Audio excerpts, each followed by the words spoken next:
What's up, guys, and welcome to episode 4 of the Founder Academy. So, a bit of a quick episode today, a lot more menu grinding, some housekeeping, and the reason for that is because our team is not finished yet. I was hoping that we would have Messi at this point in the week, but unfortunately, I screwed up a little bit, and his price has just gone up and up and up.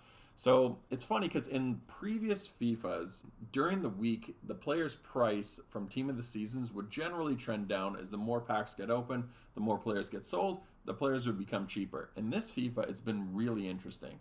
So when the players have come out from Team of the Season, they've actually been, I arguably say, at their cheapest during their entire release until that team is done. So what I mean by that is if you're looking to get a fresh card like I like to do, those cards are coming out on Fridays and Saturdays and Sundays when all those pack openings are coming out. That's when they're really at their cheapest. So Messi, for example, he was about 3 million, 3.1, a little under 3.2 at its absolute peak, but he was about 3.1 million.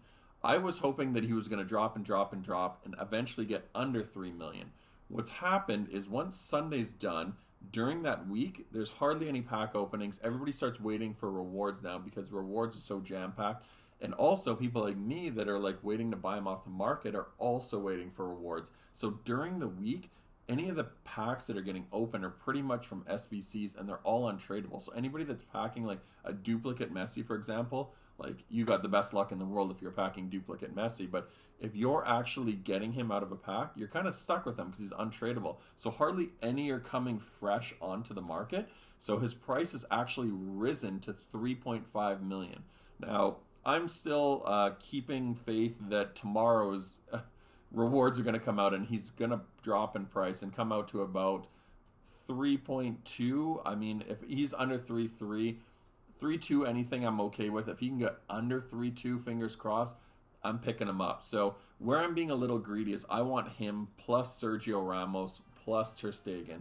Now, working my way back, I'm probably going to have to chop those guys off if that's the case. But the worst case scenario, we only get Messi and we don't get the other two. So if that is the situation, we might have to kind of hold out for Sergio Ramos. But I know that he's going to be in Team of the Season, probably the ultimate Team of the Season. I dare say all three of those cards probably will be. I don't expect their prices to go up. If anything, they'll probably go down next week when Bundesliga comes out and people stop focusing on La Liga. Right now, his demand is at its absolute highest because he's right in front of people. A lot of the people that want to buy cool new fresh cards have very short-term memory and are thinking about the cards that are currently available, currently on the market. And then as soon as they see like Bundesliga, for example, they'll start selling off La Liga stuff and start grinding Bundesliga. So his price is going to drop. It's happened with the EPL stuff. All the hype from EPL has kind of faded and all those players have kind of dropped. I expect La Liga to do the same. Unfortunately, again, if you're like me and like to have fresh cards, you're probably going to be paying a premium to get them this week. So that was a whole mouthful, but that's kind of where we are. That's why you're not seeing a whole lot of gameplay. I'm hoping, again, that we can get these players tomorrow and we can start playing some games. I have been playing some offline stuff with the players that we have packed. However, you guys don't want to watch offline gameplay. I'm only doing that to get my squad battles points up so I can get those rewards on Sunday. I just like to have those in my back pocket. Also, I'm just trying out some of the players that are going to be in the team that we otherwise wouldn't be able to get the opportunity to play with. Guys like Frankie de Jong, guys like Ansu Fati, even like Griezmann, we're trying him out as more of a cam position. So I want to try these guys in these positions that they're going to play with the end team, get used to how they play. So what you guys saw at the start of the video was us adding Saul into the team. So he, again, is going to be in the team as the holding midfielder. We're probably going to play a 4-1-2-1-2 narrow. I've been playing around with the idea of a 4-2-3-1. However, I just don't love the single striker formation. It's not really conducive to my style of play. I don't really like having just a single option up front, even though I feel like with the pace of the game, it's a better formation than it has been in the past. And I know a lot of people use it. It does create a little bit more width than the 4-1-2-1-2 narrow, which is a good thing. It gives us options out wide. However, again, those attacking options feel very limited. And what I'm worried about is when we start playing online, you're going to start seeing guys like stack that defensive box, and to really only have one player up top creating an outlet, it's probably not going to be the best option for us. But we will try it. I'm going to try both of those formations online and see how we get on with them. However, I'm comfortable with the 4-1-2-1-2 narrow, and I feel like it's just going to be what we're going to end up going back to. So what you guys are seeing also here is a lot of pack openings. Now, you're probably asking yourself, where did these packs come from? How did you end up getting so many? Really, it's been a lot of packs that we've just opened throughout the course of the week, and they've really come from a couple different options. Now, EA's released a lot of player SBCs, so they haven't released a lot of pack SBCs. So the pack ones that did come out, like that La Liga Challenge, was just, a one-off here and there, so we did do that. I also finished off the Liga Santander. We had 2 teams that were missing. That was Mallorca and Osasuna. Both of them were very expensive, however, because we were menu grinding so much, every time I would go on, I would just see them. I originally wanted to wait till after we got Messi, but I was like, you know what? I'm staring at these things all the time. I might as well just finish them. They were fairly expensive because those silvers that are in the team, especially the defenders, they're just like 7, 8, in some cases 9, 10K to get them. So they were really annoying to have to pick up. The packs weren't really that worth it. I think they were like Electrum packs. But we just got it out of the way so we could get this card, this Chimia Villa card. So I was really happy getting this card. It was a bonus. I like having the blue. He was Argentinian. He would link with Messi. But I didn't expect a whole lot out of him. When we actually played with him, I found that he was surprisingly really good. He only has 4-star skill moves, so he isn't able to do the advanced change of direction that I'm trying to add into my repertoire. But he felt very short. Short's not necessarily a bonus in this game, but he was short and had a very good center of gravity, I guess is where I'm going with that. He was very agile. He had very good balance, and he was very strong. He felt like Maradona. Actually, that's probably a really good comparison in game to him. So he does have 4-star weak foot, so he can shoot with his right, but his left foot is really where he hits the target a lot. So this was that skill move that I was talking about. I'm trying to add into my repertoire, which is the advanced change of direction.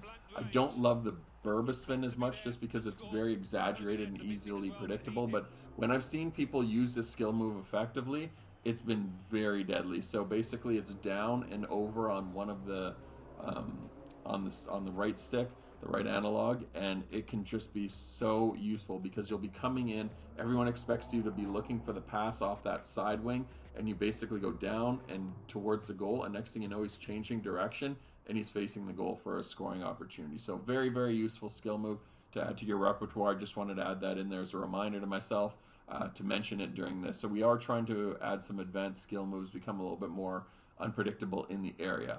But back to the SBCs. The SBCs that we had gotten most of these packs in were actually from the EPL and from the Bundesliga League SBCs. So we had a bunch of these extra players that were just sitting in the club. We ended up selling off a bunch of players from the Mexican League and the Belgian Pro League that they included in there. And we just were sitting on a whole bunch of players from some of the bigger leagues. So I decided to go in there, start chipping away at those. If we can unlock eventually the Harry Maguire team of the season, that's just another card to have in our repertoire. But they were just paying out in terms of players. We ended up packing Gerard Piqué that you guys saw earlier in the episode. We ended up packing up Hugo Lloris. We ended up packing this Erkin team of the season card. And all of these cards were going to be useful in the guaranteed La Liga team of the season pack that came out this afternoon. So it's Wednesday evening tonight. Rewards come out tomorrow night, and Wednesday's when that guaranteed pack comes out. So we wanted to definitely do that. Just give us an opportunity to, who knows, maybe pack Messi, but more likely pack hopefully a card that we can add into the team that we are already including into the team. Maybe it was a Ter Stegen, maybe it was a Frankie de Jong, even a Toni Kroos. Toni Kroos is a player that I've been playing around a little bit with formations and options to try to fit him in. He would link to both Sergio Ramos and to Boateng, so he was a card that, I was interested in getting if we got him in the Liga SBC there, but unfortunately we didn't end up packing him. You guys will see in a sec who I do pack, but this is the team that we submitted. Sad to submit Moise Keane. I thought he was a really good card, but again, he's just not really at this point in the game super useful. Mariano, who we got for free, we ended up submitting. He was just very stiff. We ended up using him some offline games, and even offline I didn't find him to be that useful, so had no problem submitting any of those cards. I think we ended up paying a total of like $30K to do this, to get a guaranteed La Liga team of the season, just with the hopes of getting one of the big guys. It was definitely worth it. Unfortunately, we didn't end up packing a huge player, but we also didn't pack one of the worst guys, so we ended up getting one of those guys right in the middle. Unfortunately for me, it's not a card that I'm going to end up using. We will try him out. We'll give him a bit of a run with some of the offline squad battle stuff. But when I saw that Spanish flag, I just thought to myself, rip, here we go. I don't really have a whole lot of luck with these. I tend not to do them unless it's one of the big league, just for the opportunity to get one of the big players. We'll do it with the other leagues, the Bundesliga, the French league, and the Serie A as well. So we generally don't get huge guys. Jordan Henderson is maybe one of the biggest ones. I think in previous FIFAs I have packed like a Suarez from that, but getting Gerard Moreno,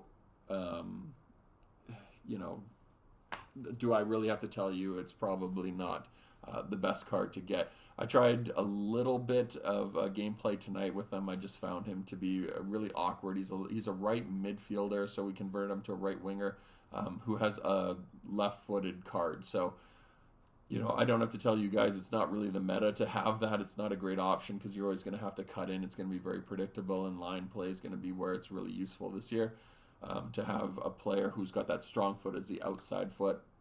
So a card that we can use in SBC in the future. We probably will use him as an SBC card that we're going to submit in future ones for the future leagues. But this is going to be the team. This is where we're at right now. A very strong bench, even some reserve cards that we can call upon. If we have to use that Courtois, I'll use that Courtois. But that is going to be the end of the episode here, guys. Hopefully by episode 5, we will have all the players that we want in the squad, and we'll be able to get some gameplay. So until next time, guys, take care. Peace.